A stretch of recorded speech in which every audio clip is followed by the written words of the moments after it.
નમસ્કાર દોસ્તો, સ્વાગત છે તમારું તમારી પોતાની YouTube channel GK by M K sir Gujarati GK પર. આજે આપણા વિડીયોમાં 24 એપ્રિલ 2026ના 15 મોસ્ટ એમપી ટોપિકને ડિટેલમાં કવર કરીશું, એ પણ ખૂબ જ ઝડપથી. અને મિત્રો, આ ગુજરાતની એકમાત્ર ચેનલ છે જ્યાં 20 મિનિટ જેટલા ઓછા સમયમાં તમને મોસ્ટ એમપી 15 પ્રશ્નો દરરોજ કવર કરવામાં આવે છે અને સાથે ડેઇલી, વીકલી અને મંથલી રિવિઝન પણ કરવામાં આવે છે. અને મિત્રો, આપણે એવા જ 15 પ્રશ્નો લઈએ છીએ કે જે તમારી તમામ સ્પર્ધાત્મક પરીક્ષામાં ઉપયોગી હોય.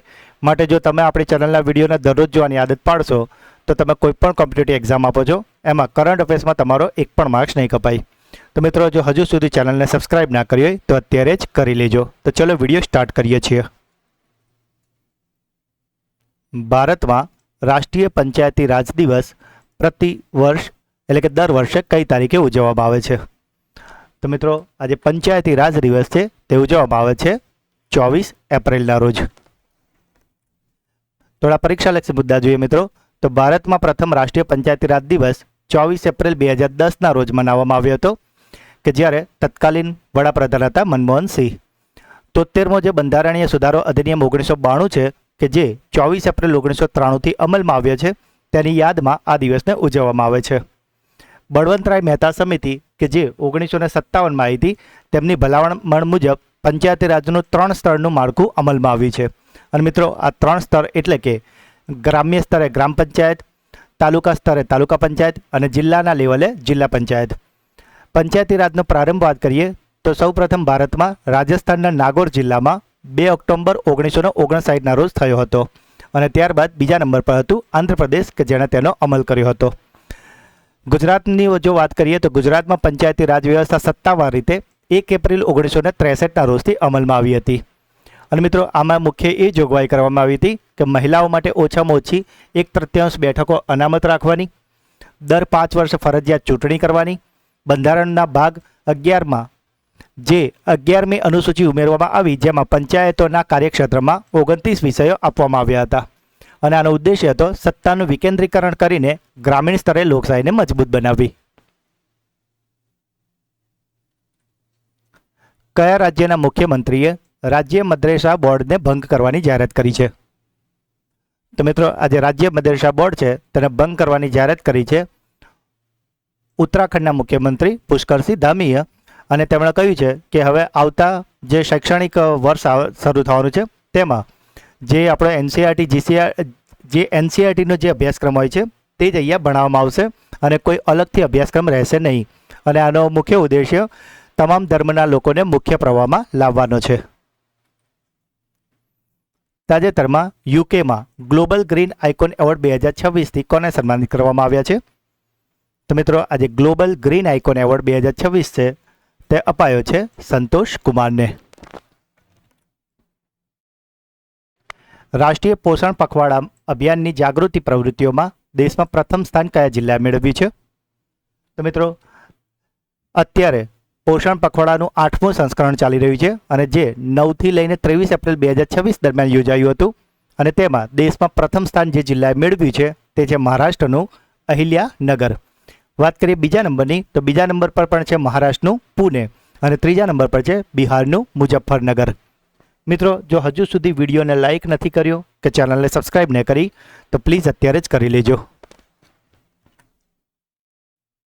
સાથે જ મિત્રો, માર્ચ મહિનાનું મંથલી કરંટ અફેર્સ વિડીયો કે જેમાં આપણે માર્ચ મહિનાના મોસ્ટ એમપી 200 પ્રશ્નો કરાવ્યા છે. આ વિડીયો મોટાભાગના મિત્રોએ તો જોઈ જ લીધો છે, પણ જો હજુ સુધી તમારે જોવાનો બાકી હોય તો આની લિંક તમને આ જ વિડીયોના ડિસ્ક્રિપ્શનમાં મળી જશે. તો મિત્રો, આ વિડીયોને અવશ્યથી જોઈ લેજો જેથી કરીને માર્ચ મહિના બાબતે તમારે બીજું કોઈ મેગઝીન કે વિડીયો જોવાની જરૂર નહીં રહે.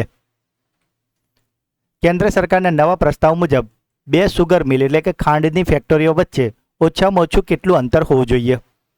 તો મિત્રો, તમને ખ્યાલ જ છે કે ખાંડ બનાવવા માટે શેરડીની જરૂર પડે છે અને શેરડીની જે જરૂરિયાતો છે આ કંપનીઓને પૂરી પડી રહે અને એના માટે અગાઉ આ અંતર હતું 15 કિલોમીટર અને હવે નવા પ્રસ્તાવ મુજબ આ કરવામાં આવ્યું છે 25 કિલોમીટર.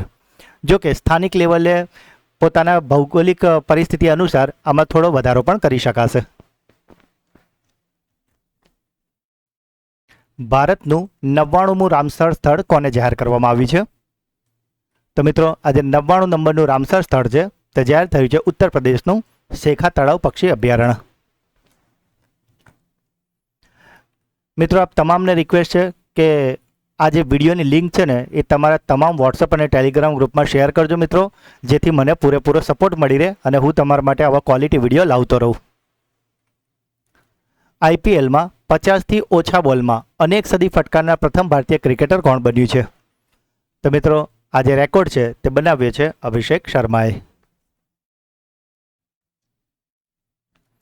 ISSF જુનિયર વર્લ્ડ કપમાં શિવા નરવાલે 10 મીટર એર પિસ્ટલમાં કયો મેડલ જીત્યો છે? તો મિત્રો શિવા નરવાલે 10 મીટર એર પિસ્ટલમાં જીતી લીધો છે ગોલ્ડ મેડલ, એટલે કે સુવર્ણચંદ્રક.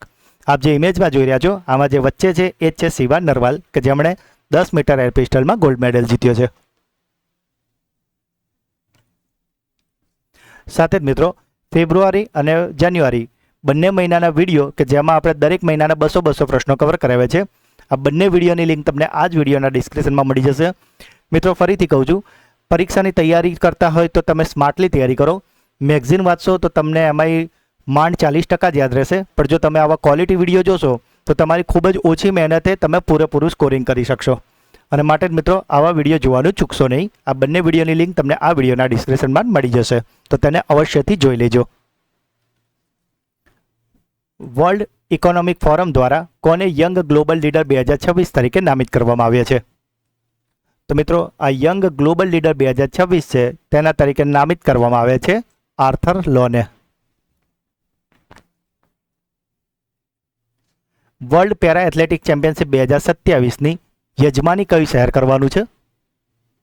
તો મિત્રો આજે વર્લ્ડ પેરા એથ્લેટિક ચેમ્પિયનશિપ છે તે થવાનું છે ઉઝબેકિસ્તાનના તાસ્કંદમાં.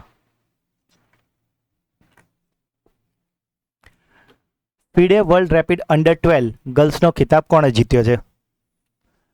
તો મિત્રો આજે ફીડેની જે વર્લ્ડ રેપિડ અંડર 12 ગર્લ્સનો ખિતાબ હતો તેને જીતી લીધું છે AS સરવાનિકાએ. ગણિતના ક્ષેત્રમાં બ્રેક થ્રુ પ્રાઇઝ 2026થી કોને સન્માનિત કરવામાં આવ્યા છે? તો આજે બ્રેક થ્રુ પ્રાઇઝ 2026 છે તે ગણિતના ક્ષેત્ર માટે આપવામાં આવી છે ફ્રેન્ક મર્લેને. ભારતનું 13મું બાયોસ્ફિયર રિઝર્વ કયું છે જે યુનેસ્કોની યાદીમાં સામેલ થયું છે?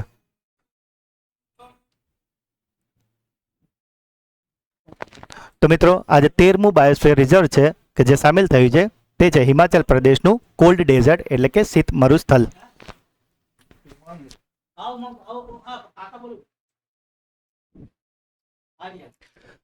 સાથે જ મિત્રો છેલ્લા 4 મહિનાનું મંથલી કરંટ અફેર્સ વિડીયો કે જેમાં આપણે 1 નવેમ્બરથી લઈને 22 ફેબ્રુઆરી સુધીના મોસ્ટ એમપી 200 પ્રશ્નો કરાવ્યા છે. એ વિડીયોની લિંક તમને આ જ વિડીયોના ડિસ્ક્રિપ્શનમાં મળી જશે. તો જો હજુ સુધી તમે તે ના જોયું હોય તો તેને અવશ્યથી જોઈ લેજો, કારણ કે આમાં આપણે મોસ્ટ એમપી 700 પ્રશ્નો કવર કરાવ્યા છે. ભારતે કયા દેશ પાસેથી R-37M મિસાઇલ ખરીદી છે? તો મિત્રો આજે R-37M મિસાઇલ છે તે ભારતે ખરીદી છે રશિયા પાસેથી. 2026 Laureus world sportsman of the year તરીકે કોની પસંદગી કરવામાં આવી છે? તો મિત્રો આજે સ્પોર્ટ્સમેન ઓફ ધ યર છે એ લોરિયસ 2026માં બન્યા છે કાર્લોસ અલ્કરાઝ. મિત્રો ગઈકાલના વિડીયોમાં આપણે તમને Laureus world sportswoman of the year કરાયા હતા કે જે હતી આર્યના સબલેન્કા.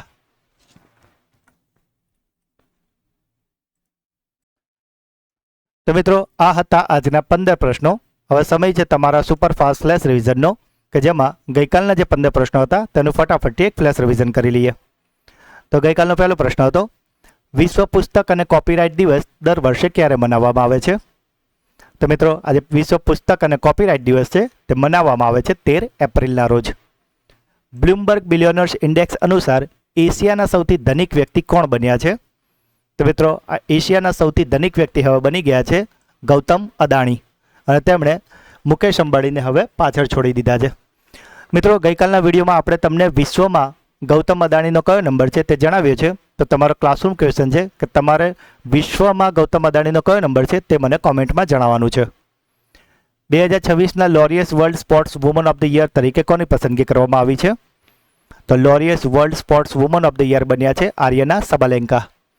9મો પ્રોફેસર MS સ્વામીનાથન પુરસ્કાર કોને એનાયત કરવામાં આવ્યો છે? તો આજે MS સ્વામિનાથન પુરસ્કારનો 9મો એવોર્ડ છે તે અપાયા છે ડૉક્ટર CH શ્રીનિવાસ રાવને. એપલના નવા CEO તરીકે કોની નિમણૂક કરવામાં આવી છે? તો મિત્રો એપલના નવા ચીફ એક્ઝિક્યુટિવ ઓફિસર બની ગયા છે જ્હોન ટર્નસ. ગૃહ મંત્રાલયને સોંપવામાં આવેલી AI સંચાલિત સેટેલાઇટ ઇમેજિંગ સિસ્ટમ પ્રજ્ઞા કોના દ્વારા વિકસાવવામાં આવી છે? તો મિત્રો આજે પ્રજ્ઞા છે તેને વિકસાવવામાં આવી છે DRDO દ્વારા. મિત્રો ગઈકાલના વિડીયોમાં આપણે તમને આ જે DRDO છે તેના વિશે ડિટેલમાં જણાવવાનું કહ્યું હતું અને મોટાભાગના મિત્રોએ ખૂબ જ સરસ રીતે તેને ડિસ્ક્રાઇબ કર્યું છે અને જેમનો બેસ્ટ જવાબ છે એને આપણે પિન પણ કરેલો છે. તો જે પણ મિત્રોએ તેના જવાબ આપ્યા છે તે તમામ મિત્રોને ખૂબ ખૂબ અભિનંદન. એશિયન જુડો ચેમ્પિયનશિપ 2026માં મહિલાઓની 70 કિલોગ્રામ કેટેગરીમાં ભારતની તખેલંબમ ઇનુંગબઈએ કયો મેડલ જીત્યો છે? તો મિત્રો આજે તખેલંબમ ઇનુંગબઈ છે તેમણે જીત્યો છે કાંસ્ય પદક. ભારતનું પ્રથમ 3 ટીમ ફૂટબોલ ફોર્મેટ ઓમેગા બોલ કોણે લોન્ચ કર્યું છે? તો મિત્રો આજે ઓમેગા બોલ છે તેને લોન્ચ કર્યું છે IIT મદ્રાસે. ઇકો સેન્સિટિવ ઝોન નોટિફિકેશન રદ કરવાને કારણે ચર્ચામાં રહેલું કર્નલ શેરજંગ નેશનલ પાર્ક કયા રાજ્યમાં આવેલું છે? તો મિત્રો આજે કર્નલ શેરજંગ નેશનલ પાર્ક છે તે આવેલું છે હિમાચલ પ્રદેશમાં. રૂમન રાદેવ કયા દેશના વડાપ્રધાનની ચૂંટણી જીતી છે? તો રૂમેન રાદેવ વડાપ્રધાન બની ગયા છે બલ્ગેરિયાના. એશિયા ક્ષેત્ર માટે ગોલ્ડમેન એન્વાયરમેન્ટ પ્રાઇઝ 2026 કોને આપવામાં આવ્યો છે? તો મિત્રો આજે ગોલ્ડમેન એન્વાયરમેન્ટ પ્રાઇઝ 2026 છે તે અપાયો છે દક્ષિણ કોરિયાની બોરિમ કિમને. High speed underwater tunnel નિર્માણને કારણે ચર્ચામાં રહેલી યાંગઝી નદી કયા દેશની મુખ્ય નદી છે? તો મિત્રો આજે યાંગઝી નદી છે તે છે ચીનની. કયા આફ્રિકન દેશમાં મહારાજા રણજીતસિંહજીની પ્રતિમાનું અનાવરણ કરવામાં આવ્યું છે? તો મિત્રો આજે રણજીતસિંહજીની પ્રતિમા છે તેનું અનાવરણ કરવામાં આવ્યું છે મલાવીમાં. 2026ના L'Oreal world breakthrough of the year award કોને આપવામાં આવ્યો છે? તો મિત્રો આ breakthrough of the year award અપાયા છે લેન્ડો નોરિસને. અને ગઈકાલનો છેલ્લો પ્રશ્ન હતો, માઇક્રોસોફ્ટે ભારતમાં તેનું પ્રથમ AI સ્કિલ સેન્ટર ક્યાં શરૂ કર્યું છે? તો આજે માઇક્રોસોફ્ટનું AI સ્કિલ સેન્ટર છે તે શરૂ કરાયું છે ચંદીગઢ યુનિવર્સિટીમાં. તો મિત્રો આ હતા ગઈકાલના 15 પ્રશ્નો કે જેનું અત્યારે તો આપણે ખૂબ જ ફટાફટ રિવિઝન કર્યું છે. ગઈકાલના વિડીયોમાં આપણે આનો ખૂબ જ ડિટેલમાં સારી રીતે ઇમેજ સાથે સમજાવે છે. તો જો હજુ સુધી તમે તે વિડીયો ન જોયો હોય તો તેને અવશ્યથી જોઈ લેજો. એની લિંક તમને આ જ વિડીયોના ડિસ્ક્રિપ્શનમાં મળી જશે. સાથે જ મિત્રો જે શિક્ષણના સમ્રાટ સિરીઝ ચાલી રહી છે કે જેમાં આપણે શિક્ષણના બધા જ પાયાના ટોપિકો ડિટેલમાં કવર કર્યા છે તેની લિંક તમને આ જ વિડીયોના ડિસ્ક્રિપ્શનમાં મળી જશે. તો મિત્રો આ પ્લેલિસ્ટને તમે અવશ્યથી જોઈ લેજો. અને જે મદદનીશ કેળવણી નિરીક્ષકની મુખ્ય પરીક્ષા છે કે જેમાં જે 11 ટોપિક છે તેમાંથી એક ટોપિક બોમ્બે રૂલ્સ 1949 અને બીજો ટોપિક RTI રૂલ્સ 2012ના વિડીયો તો ઓલરેડી આવી ગયો છે અને બાકીના જે 9 ટોપિક છે તેના વિડીયો સોમવારથી આપણી ચેનલ પર ફરી ચાલુ થઈ જવાના છે. તો મિત્રો જો તમે શિક્ષણને લગતી કોઈ પણ પરીક્ષા આપવાના હોય કે કેનીની મેન પરીક્ષા આપવાના હોય તો તેને અવશ્યથી જોઈ લેજો. તો મિત્રો હવે સમય છે તમારી બ્રેન બૂસ્ટર ટેસ્ટનો, જેમાં 3 પ્રશ્નો પૂછવામાં આવશે જેના જવાબ તમારે કોમેન્ટમાં આપવાના છે. પરંતુ એ પહેલાં ગઈકાલના વિડીયોમાંથી જે મિત્રોએ જવાબ આપ્યા છે તેમાં 3 મિત્રોના નામ અત્યારે આપણે એનાઉન્સ કરીએ છીએ. અને 3 મિત્રોના નામ છે લાલસી રાજપૂત, નિરૂપા ખુમાન અને કાજલ ભટ્ટ.